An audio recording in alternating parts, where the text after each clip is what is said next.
to strong mental health throughout the holidays. Last week I posted a video. If you missed it, you can go back and watch it. But I posted a video on my 5 tips for strong mental health through the holidays. And they were to eat healthy and drink lots of water, stick to a routine, practice daily gratitude, exercise and get some fresh air each day, and the feeling check-in activity. So today I'm going to talk more about eating healthy and drinking enough water. I think it's something that a lot of us go, oops, my phone wiggled there.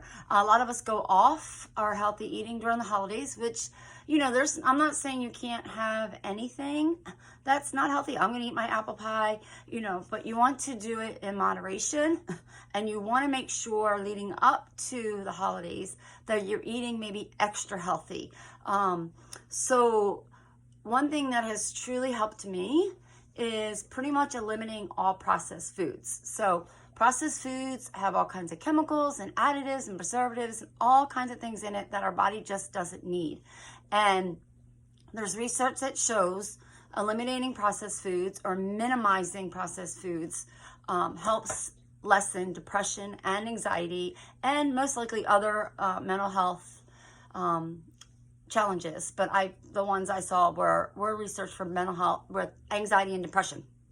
So try to limit your processed foods. What's processed foods? Processed foods are anything if you turn over and you're reading a list of ingredients and you can't pronounce them. If you can't pronounce the name, chances are it's a chemical or something that's processed, okay? So I eat a lot of whole foods, which is, you know, rice, grains, nuts, anything that's not processed, that's in its whole form, its original form. That's what whole foods means. So nothing's really changed in it. And then I drink a lot of water. So I eat a lot of fruits and vegetables. I personally don't eat meat. Doesn't make me feel good, but everybody's different there, so no judgment from me. But I avoid meat, all meats. It just doesn't jive with my body. So my diet, which has done tremendous, I've had tremendous success since really switching to whole food, plant-based. I've always been a vegetarian, except for a few years in my 30s when I went back to eating some white meat like chicken, turkey, pork, those kind of things. But again, I didn't feel as great then. So now I've eliminated pretty much all animal products. I'll do seafood every now and then. And I have just seen a huge difference in my mental health and my ability to better manage my depression. My head just feels clearer. I feel less bogged down. I have more energy. So just something to think about. But there are studies on different foods that are known to help depression and anxiety and mental health in general. So I wanted to read a few of those. These are ones I've talked about before. So dark leafy vegetables, fruits, especially berries and apples, they're known to really help. Bananas seem to help me too. So nuts like walnuts have omega-3s in them, which helps your brain to function better. Onions, mushrooms, and tomatoes, right? So make a big salad and put some onions, mushrooms, and tomatoes with some green leafy vegetables. Bam, throw on some beans because beans are good too. That's a staple meal for me right there. A big salad with lots of vegetables and some beans and sometimes some grains. So, and that's another one that's known to help. Whole grains and whole grain breads. So brown rice, couscous, quinoa, any of those grains are great. A whole grain pasta is wonderful. I've talked before how I am a carb lover. I feel like carbs really help my depression, help my brain, but it has to be good carbs. It has to be like whole food carbs. You don't want to eat, you know, cookies are considered a carb. You don't really want to eat the cookies if you're feeling depressed, even though that's what we go towards. But foods that they're shown to avoid during depression, anxiety, for mental health that will affect you negatively are foods high in sugar. Right? And I've talked before about how I try to avoid sugar. I've wrote about it in my book. One reason I try to avoid sugar is that crash, right? Sugar can make you feel super high, and then you can have that sugar crash. Well, if you already deal with depression, then you're crashing, and it's going to trigger you even more because you're going to feel already low, and then you may feel lower. So So one food to avoid is foods high in sugar, processed sugar, not like natural sugar like in fruits or certain vegetables, but your processed sugars in your cookies, in your cakes, in your ice cream, stuff like that. White bread. White bread is more processed than whole wheat bread. It's not very good for you. So all processed foods, and of course alcohol is one to either avoid or minimize. I love a glass of wine or a drink when I go out to dinner, but I try to minimize my amount of alcohol because I know it is a depressant, right? So one way to do this is to just slowly add some healthier foods into your diet each day. If you need to, track what you eat each day so you can kind of get an idea of what you're eating every day. A lot of times when we're at work, we snack here, we snack there. Somebody has candy on their desk. Somebody brings in a treat for lunch or to share. And before you know it, you're eating a lot of stuff that's going to bog you down.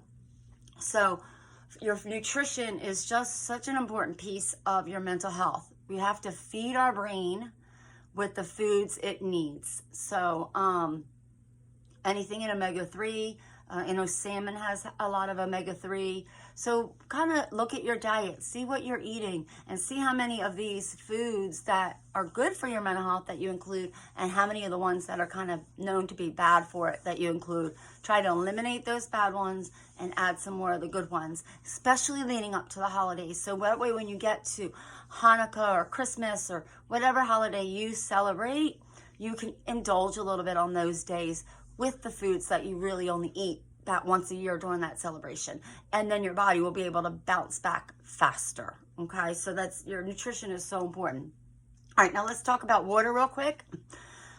Drinking water is so important for our body. We know that. There's tons of studies on it. We hear it all the time. Drink 8 glasses of water. I drink more than that every day. I always have a water bottle with me. Here's the thing. We think about it for our body. We talk about it for our body. You hear a lot of nutrition advice for your body, right? How to avoid heart disease, how to avoid a stroke, how to avoid, diabetes, type 2 diabetes. All you have to do, but you never hear in the news information really about what to eat and what to drink for your mental health, right? You have to do a lot of that research on your own. So that's what I'm trying to do here, trying to help you. So you know what I have found over the years, and what I have used over the years that I have found helps me to help you give a little bit of a shortcut to kind of, if you're really starting from ground zero, that you know, okay, let me start with eliminating high sugars. Let me start with eliminating those sodas. If you're a soda drinker, start to substitute it with something else, right? Okay, so research has shown that when you drink more water, it helps your depression and anxiety to lessen, right? Your brain tissue is 75% water. So our brain needs to be hydrated and our brain needs to be fed. And if we're not feeding our brain with healthy food, and keep in mind, foods like vegetables and fruits have a lot of water in them. So when you're eating a lot of those whole foods, even the grains, as you make the grains, you boil them in water and some of that water seeps in. So when you eat those whole foods, it's going to help give your brain not only the nutrients it needs, but the water it needs. So with your brain tissue being 75% water, it needs to drink. So I was reading on a study that one of the symptoms of dehydration, when you're dehydrated from the sun, or if people have been caught out in the woods and they're dehydrated, one of the symptoms is actually depression, because your brain's not getting enough water. And I know so many people who say, oh, I hardly drink any water, I'm so busy during the day. You have to find a way to incorporate it throughout your day. And that's why I always have a water bottle with me. You can almost find a place to fill a water bottle up throughout the day. And if you don't, and if you're on the road, pack a cooler with a few water bottles to keep throughout the day. So drinking water helps to keep your brain hydrated. And when your brain's hydrated and when your brain's fed well, it's going to help you manage your mental health better. It's going to work more efficiently. It's going to, and I'm not saying, like I said, I'm pro medication if you need it. These are all things that are in addition that to your professional care, right? Seeing a psychiatrist every month or every 2 months or whatever, every 3 months, whatever you go to, and seeing your therapist every week or every other week or whatever you go to is fantastic. But what do you do in between those days? What do you do in between those visits matters just as much. And having a full, what's the word I'm looking for? A comprehensive plan to manage your depression, to manage your mental health, to have it be the best it can be, means that you have to do some work too. You can't just rely on your doctor and therapist to kind of help you those 2 hours that you see them every now and then, right? An hour for the therapist, maybe 30 minutes for the psychiatrist.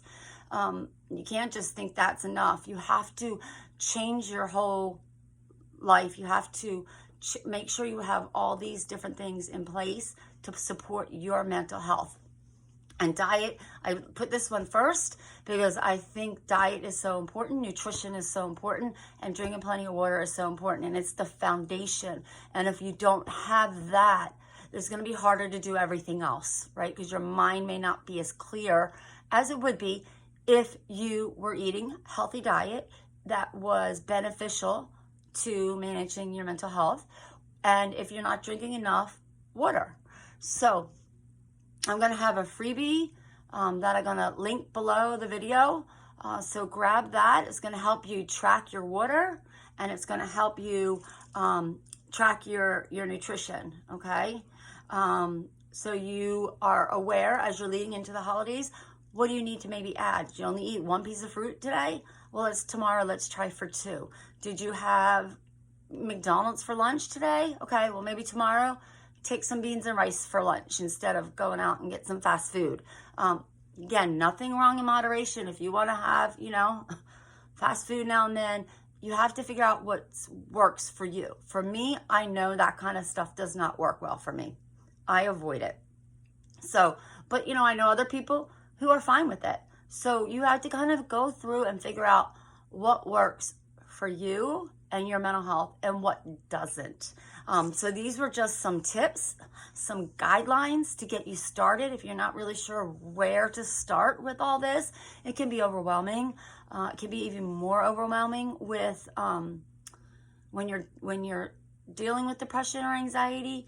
So I'm going to also put, I think I'll also make, I just thought of this now, I'm going to make a list of some of the good foods that I know work for me and that I've found online and research, and I'm going to make a list of some of the foods that are known to not be so good for depression. So, and list the ones that maybe try to avoid or start to eliminate your diet. So that will help you too. All right. So both those links will be below this video, so you can go grab those. And next week I will be talking about, let me put my glasses on and see. Next week I'm going to talk about sticking to a routine. I'm going to try to get that video out on Monday. Didn't work this week, as you can tell, since this is being posted on hopefully Wednesday tonight. But that's my plan, is to get it out on Monday. So again, hope you guys are all doing super well. And leave a comment. Hopefully I'll turn the comments on this time. It apparently was off last time, so I got to make sure I keep the comment section on. And subscribe if you haven't subscribed. And next week we'll talk about how keeping a routine can help your mental health through the holidays. And I'll give you some tips on how to create a routine, a morning routine and an evening routine. So have a great rest of your week, and I will see you next week. And remember, we're stronger together.